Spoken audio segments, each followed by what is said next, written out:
Yo, welcome to Team Radd Titan, and today we're going to be reviewing the House of Gog Klaw. So this is the third installment from House of Gog. First one being the Moonstone, second one being Jack, and now we have Klaw. We're going to be letting you know what we think. Space Ravager. We're going to be letting you know what we think, so stay tuned. Keep watching.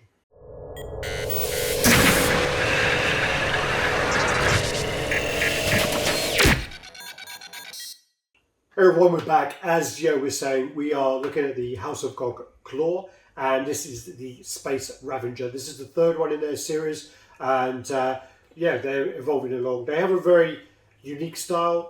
They use the artwork of Pascal Blanché, and yeah, some fantastic art.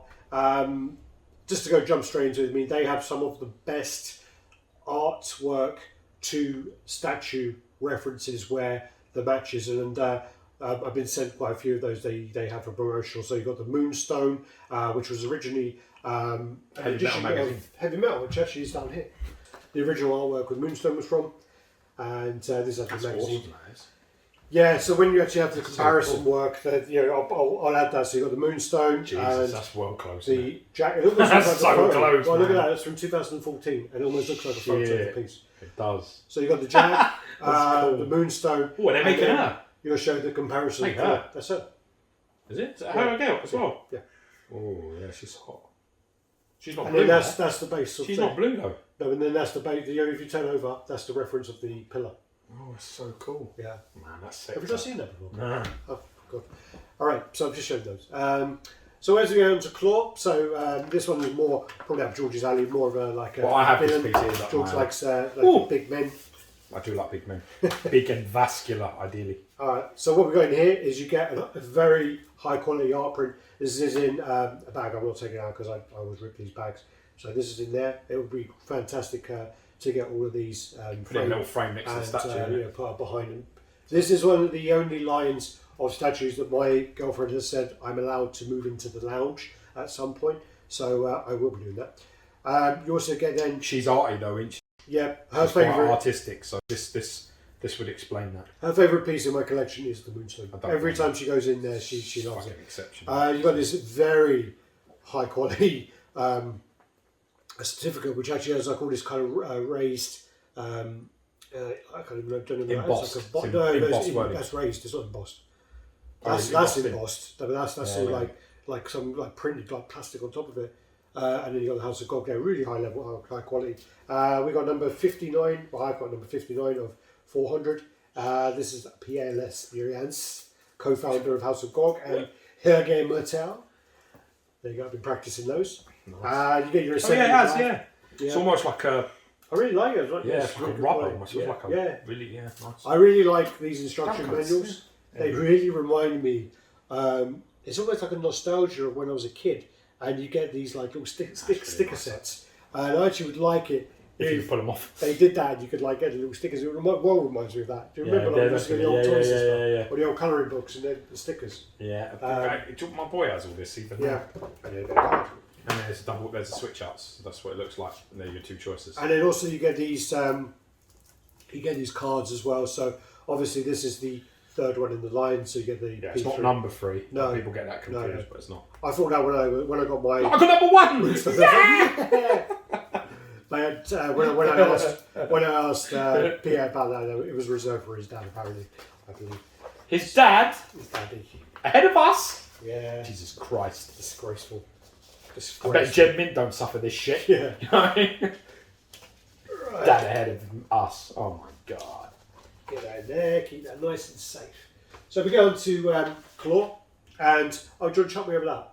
Yeah. Also, one thing again, which is very, very high quality. This is just the front of it, but their boxes are very high level. Again, all this kind of like matte and gloss mixture, and then the artwork on there. Thick though, man. Well thick. You could easily these are almost like in the style of Samsung phone boxes, where you kind of get the slide on together. And I'm hoping that's actually in there. I don't know. But then again, you could actually use these as podiums. and it would actually look really nice to have all if you turned it, and if you turned it so the print was out and then put it on top. I'm with you. And the other side of this is, even though because it's minimal print, because it's minimal like wording and stuff, it definitely looks more artistic that way. Yeah, and then also the other side of it, which I haven't checked yet, but Pierre has assured me that the Moonstone Jack and Klaw boxes are exactly the same size, so you could easily do that. Cool. Yeah.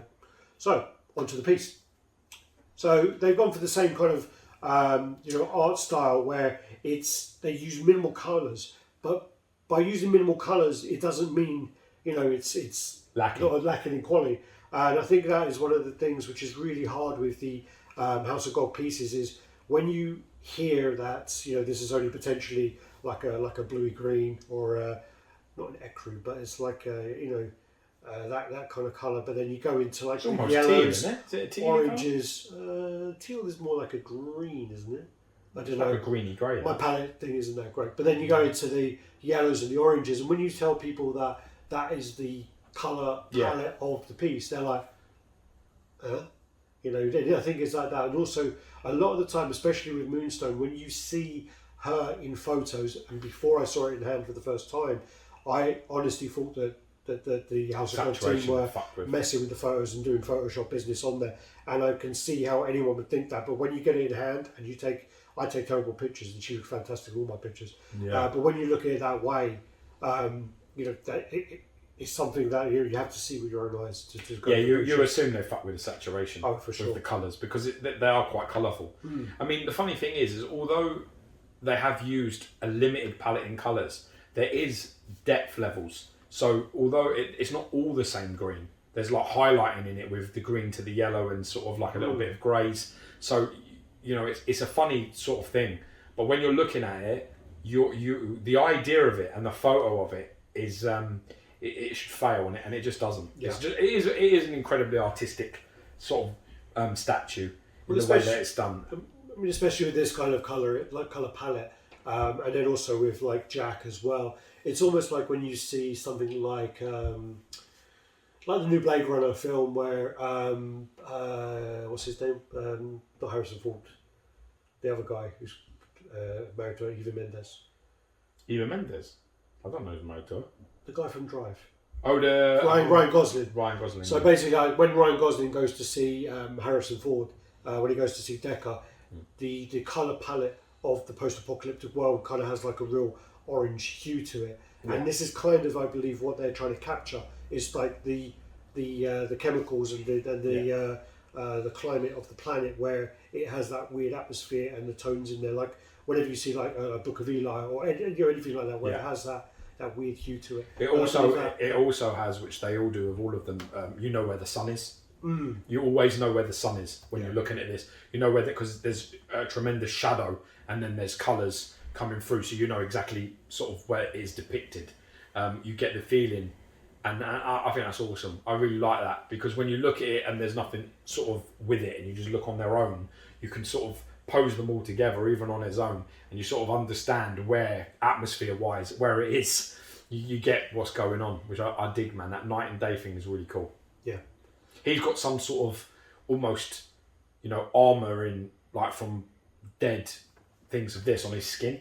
Yeah. So, his legs and his bits and pieces all got, around his body, he's got that sort of like shell-like armour, where he's taken off some form of insectoid or, something like that. Well, he has a combination of that, where he has the combination of, he has the armour of the insect, he also has the mech on his arm. Yeah. But then when you look into his forearm, he has like some kind of the mech coming out of his arm and this kind of organic elements of like spikes on horns. So he's almost got like a tech organic virus thing like Cable, but like a mutant element to it as well. And this character is something. Reminds me of that dude from Tekken. Jack, a little bit, yeah. If you look at the head, definitely. The head, Jack. definitely. I get a little bit of that. But like, it reminds me actually the elements on the arm and where the mech is coming out. It reminds me. There's an old film which I don't think you'd be privy to, but it's called Tetsuya Body Hammer, and it's quite a messed up film from the 80s. And basically, with that, he's got all this tech stuff that kind of comes out, and that forearm part. does remind me a little bit. Wouldn't of look that. too out of place And in then Battle also- Angel Alita either. Yeah. Oh yeah, well that guy as well, but also the forearm as well. You could even say there could be like some kind of loose reference to Terminator 1 where he cuts his forearm open and he sees all the pistons. So like if you kind of like a loose reference there. Yeah, I can. You kind of like you could kind of pick up on all this sort of elements through that. I mean, I might be clutching the straws here, but this is the pose which is based upon the artwork. And it's not the pose I use in my house actually. This one. Oh really? No, I use the blade and the claw. I do. It's my favourite one. I was actually going to say that I, funny enough, have gone with all of the displays which are in the art print. Right. Yeah. So for me, I think it's great that you do get the additional artwork. I mean, we can go into this a bit later on, but actually I'll go into that later on. With this as well, is I have a display where my three are displayed within a DTOF, and they actually work. But really the good thing about this is you can actually take off the mandibles, are they? I think they are, yeah. Or the pincers from the actual beetle. What you say this was a soldier beetle? I think it is, yeah. Okay. I don't know. I said a dumb beetle and then George shut me down. And then you just put them in here, didn't you? Yeah, but that's off camera, I think. Oh, okay. We're going to go into that in a minute. So basically, I display mine like this just because it goes into a DTOF and that makes it too deep to display it that way. If you work your way up, obviously, then you have the kind of backpack he's got, and because of, again, the way that the George is saying with the stun element on there, you've got the less brightness on this side. You've got like kind of the tubing coming out there into his arm. He's got like some like all deformed parts, like thick parts and lean parts and cool like that. I mean, I really like the base element as well, and the material it's made out of. It's actually got a little bit of flex to it. I think which is handy. Like if you bang it, like if you're moving it around, you actually touch something. Well, if you don't need to panic too much. I mean, you could use that one there that you can see. Like that was the other gun I was looking for. Yeah, you can sort of look. I've got a lot of that sort of in it, where you're not too panicked. One of the ones as well, which is something I was concerned about, was when I was assembling, is these pipes, and there's a part that you slot into the back of the hand, but the way that actually goes in, it again is one of those ones where it's engineered so well that the magnet pulls it straight into place. And that was really good. I prefer the mech hand. I really like the way that looks. It's pretty cool, that mech hand. And I think I prefer that look to it. Yeah, I would think you would though. If I had to pick it, I would say that would be more. And I prefer this gun as well. I think this gun, again, it looks like very similar to the gun from Moonstone, even like elements of that. It's definitely like something out of Waterworld, isn't it? And then you've got the skulls on his thigh, which are very similar but smaller scale to the ones on Moonstone's head. So you've got that as well. And then so what we'll do is should we pull up? No, actually, so do you want to go into his head? Then you got his head as well. So you got the kind of turquoisey bright paint again, which pops. That continues on his head. Almost like the visor thing, man. Yeah, almost like a language. It almost says Klaw. It's like a K. Like a graph way of doing it. Yeah, of course. And then you got the visor. Almost like it's lasered into his head. Yeah, the visor is really cool. Again, like a very Mad Max. I love the way this looks like he built it. I love that about these things that they have them, the way they have the style. It's like made out of things you've found yourself and you've built it out. You know what I mean? It's not like it's not pretty and neat and tidy. It's really, it's exactly what it would look like if you were building something like that yourself, which is pretty cool. The boots and stuff like that, they've got like almost hydraulics and bits and pieces in them, which just look badass, man. Yeah. And he's quite lean, sort of like weak-looking character underneath his armour. I wouldn't say weak. No, I do. See, that's what I think. You see, when I look at it, I get the impression that he's underdeveloped muscularity of his midsection and his legs. It's like he's souping himself up. You understand? He's weak, but he's built himself so that he's mechanically strong. So that's powered it. Exactly. Yeah. You see what I'm saying? Yeah. It's like he, underneath there, somebody who's vulnerable, but he's protecting himself with the sort of mech and the stuff that he has. And he's built him up to be something much more deadly than he is. That's a good point. Yeah, it's almost like do you know where you get these kind of exosuits in like Avatar? Exactly what I'm talking about. And this is kind of like where there's an element of a more handmade elements of an exosuit. Yeah, for sure. Because you can see there, he's like quite lean. He almost looks atrophied slightly. His midsection, especially as well, across there. There's like zero development there. You can see the sculpt and what they've gone for, but there's not like this hulking man under there, which gives me the feeling that he's built himself into being something dangerous, rather than he was born gifted and has been building his muscles and his, you know what I mean, strong that way. He's made himself. That makes sense. I mean, that actually would be quite interesting to the story, because obviously when you see pictures of him, and you assume that he is going to be a much kind of bigger and taller in his stance compared to the other characters. And then that kind of fits in with the fact that, well, he is actually, he is a bigger character, but not a lot bigger. Yeah, exactly. So yeah, I mean, that's a very valid point, very good point. I do think that if I was to be, again, kind of picking out things this is what we do. Let's go. I do think that probably the mouth on this, and maybe the detail kind of around the eyes could have been done a little better. I do think that there's a bit of, you can see the sculpt there, but it's almost, I'd say, like maybe a little bit of heavy paint on the inside of that mouth there. I think that there may be a slight colour difference on the lips just to separate them a little bit out. I think would have been a bit better there. Do you see what I'm saying or no? Yeah, I mean, maybe a little bit. I think, I don't know, it's kind of hard. I see what you're saying, maybe about putting some colour into the lips, but I think he has like almost, again, this is what I'm saying to you, he has like almost malnourished. Malnourished, like deformed, like underdeveloped in areas and overdeveloped in others. Like his arms, his shoulders, his sort of neck is all sort of big, and the thing, he has a little bit of like a deformity to his face, which I think that's intentional. Or maybe, I mean, like a little bit more grime on his face. I don't know, it just looks deformed to me. His cheekbones, the way his cheekbones and face is developed, are not human. It's like, almost like what you would see with somebody who's sort of like wasting away in some way, and this suit is keeping him sort of alive and strong. I don't know. It's just I don't know this backstory. This is just when I look at it, what I feel. Well, he's got something going into his heart there. Yeah.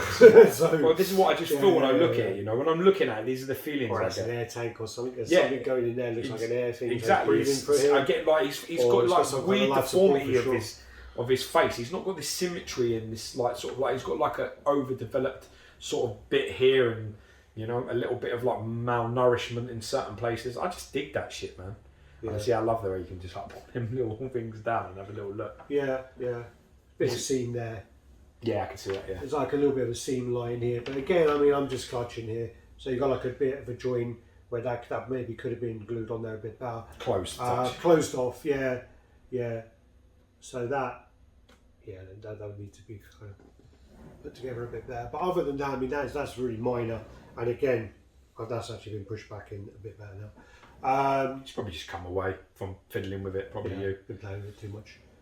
It sounds like something you'd do. So yeah, that's my only little gripe with it. Maybe something to do, you know, on the face, where maybe the lip, maybe just a little something. But again, it is really clutching. But again, we've got to point out the good and the bad. Well, the things that you like and you dislike, you know. Yeah. So what we do is let's grab the sword. Double-sided blade. And this then adds a considerable amount of kind of depth width, depending on what way you display this. This, again, we'll change our hand in 2 seconds. This then obviously has this really cool like resin that they use at House of Gog.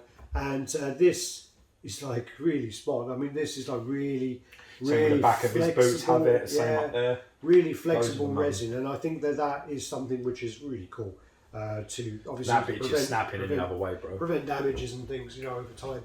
And then what we do is we'll grab. See, I love that blade, man. So what you have to do that here, fucking blade's well deadly. You have to kind of pull this bit out, and then pull this down, and then kind of like come around. Oh, there you go. Yeah, see, then it comes out like that, and you can sort of see what. Sorry. Damn it! You had one job. If you can see there, you should show that really, that highlight of that where it's like the muscularity, the deformation of it, you know. Well, like the growth, obviously, he's got like, you know, it's something. Like he's pumped with something, you know, and he's always changing into something. Because again, you've got the mech coming through his forearm here, but then you've got the organic elements that are transforming, which are actually part of him. Yeah. They're not bursting through. So, yeah, exactly. Yeah. Yeah. So It's very that's cool very though, man. It's like super cool. And then you got this. I've one. never seen a blade with the mechanical arm. You know, never. I changed them okay. as they are, like how you're doing it. Yeah. So, but I did it the other way around. So I did the claw arm first. And that's the reason I like the claw arm, is because it's called claw. So I kind of like that bit. And then as I just went to put that on, that pulled in without me even having to do it. So that worked really well. Like that. So then now you've got this kind of lobster, crab-like, crab-esque kind of claw. Yeah. Okay, we'll put these back on because we don't know now. Yeah. Don't matter about the depth here. So yeah, obviously then that adds quite a lot. Obviously I need to be careful not to get my Yeah, you'd lose an eye. It's all funny See, games I- until I- someone I- loses a testicle. Yeah, I really like this depiction more for me. I'm going to get a hum now, I'm afraid, but Oh, just turn it yourself, you lady prick. I really like it this way round. yeah. I think I don't know. I think it's just more ominous for me. Something about sharp is more scary than blunt force trauma. You know, sharp bothers me more. It's not disturbing the way you said that. No, but you know what I mean. I think that he's more deadly like this. Them blades are like horrendous, man. That's like they're proper. That's bad news. That, and he's got these like almost hydraulically powered from the back of his thing. You can see there, got these like pistons, and these look all like they're hydraulics running through and powering that claw. So I'm not just gonna impale you. That's gonna cut you in half. You get what I'm saying? That's being powered by something in there. No. I mean, is that actually organic? Yeah. No, because that's organic there. I didn't get that from that. I got that more from the. Yeah, it's the same though. It's exactly the same. No, because that claw has probably been taken off something, right, Mm. and put on his arm and then powered through his suit. That looks more like, to me, that looks more like that claw's mutated into him.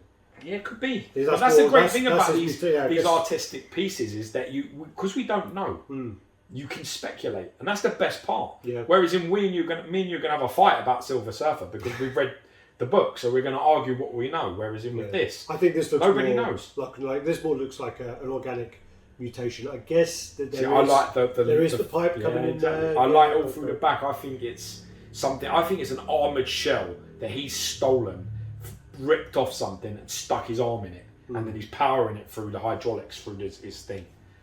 Well, I think that's fucking awesome. let's hope they get their arse into gear and they get their comic book out there, their graphic novel. Oh yeah, because now we'll know who's right. Yeah. Well, then again, Probably both wrong. depends who puts together a more compelling argument, and he may be inspired by our answers. I would say it's me. Yeah, I don't know. Don't think so. But no, yeah, where were we? So yeah, so you get the blade, which obviously is like looks like about 40 centimeters or so. It looks like quite a big blade. The claw, and it does change it drastically. I still prefer the other pose on there. The other thing about the House of God pieces, which is very, very smart, but I almost think it's like an extra, which is great to have, looks great on paper, but then it's almost like, do you really need that? You know, it's a bit like, am I going to, because obviously I displayed that gun, so to justify displaying that with that, You can't. it's too much of a display to do it. Unless Unless that I have whole a big- other statue in So- the space that will be taken. and also from talking to the company, the switch outs for I think Moonstone were literally like making another statue. Yeah. So literally like all I have to be honest with you. elements If I had all three, I only have the one. But if I had all three, I would pick my displays and leave the others in the box. That's how I would do it. Because I totally agree that because of if this gun was displayed maybe like that, you understand? Yeah. It would be easier because you could probably stand it next to him and it wouldn't be too bad. But the width that is added to this, it causes a problem. Yeah. And all of them have it. All of them have that. Well, again, Jack and him are worse because they've got the big Yes. elements, which I unfortunately for my display I can't use them. But luckily, as a preference, I do prefer the smaller piece. The I have smaller him on elements top of of it. my display, so he's got the room. So I think that House of Gog are actually giving you a lot extra. Yeah. You know, and it's nice. it's not a bad Probably thing. not No, necessary. I was just saying it's not necessary. It's not a bad thing, but Do the add-on. Just forget this part. If you Yeah. want add-ons, just leave them because they're going to go in the box or in somebody's unit anyway. No one is. I think majority of collectors are not going to use this. I don't think they're going to sit it next to their piece because you lose the space saving part of it. Yeah, I mean, I do think as well that, I mean, if you are... I mean, you could do it like that. You could just take this, put this in your cupboard, and then go, okay, well, I'm just going to put that like this. That you could do.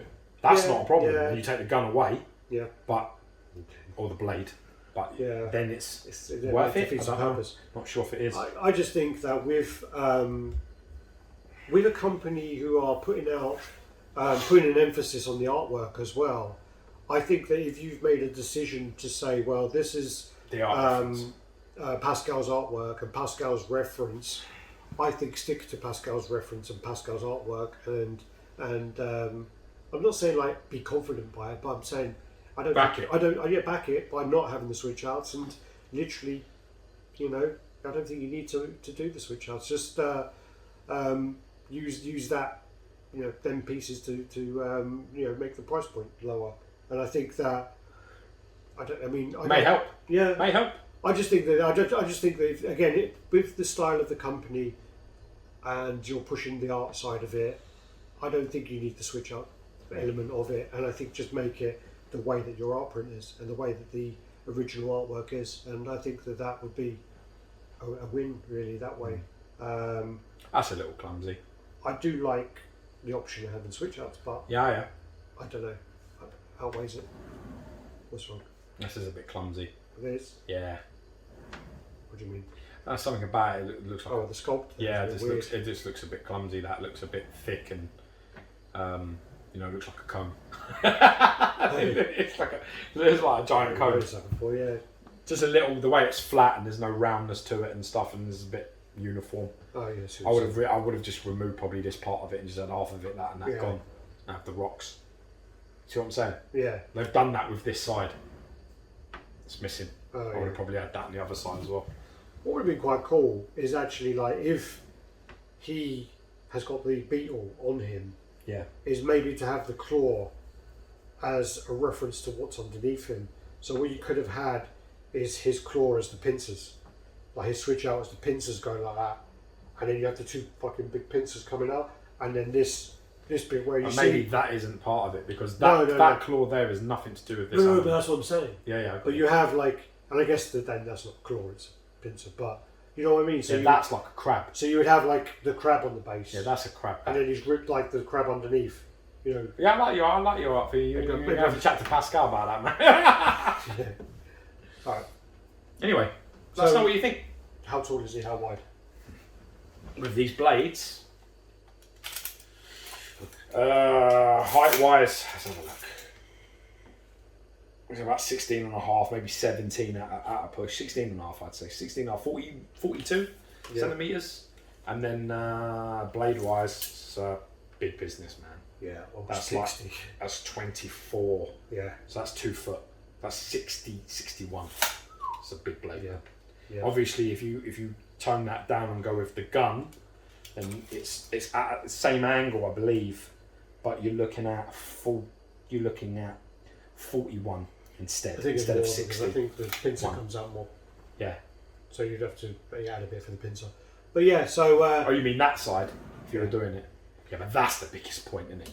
That's the biggest point, and then I guess if you took them off and put that on, it would be this. But if you actually take off, so you have the display that's there and the gun. I mean, we haven't really shown that, but yeah.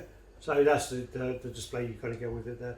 But if you display the gun and take off the pincers, he fits in the detail. Yeah. So the three of them fit in a detail. That's nice to have them together like that as well. If you use the trick of stretching the shot, stop doing that. Sorry. So yeah. Okay, so what we do there is finish up, do the usual, like, comment, subscribe, share, and let us know what you think in the comments. Let us know if you like the pieces, if you don't like them. And, what do you think about the House of Gog sort of line in general?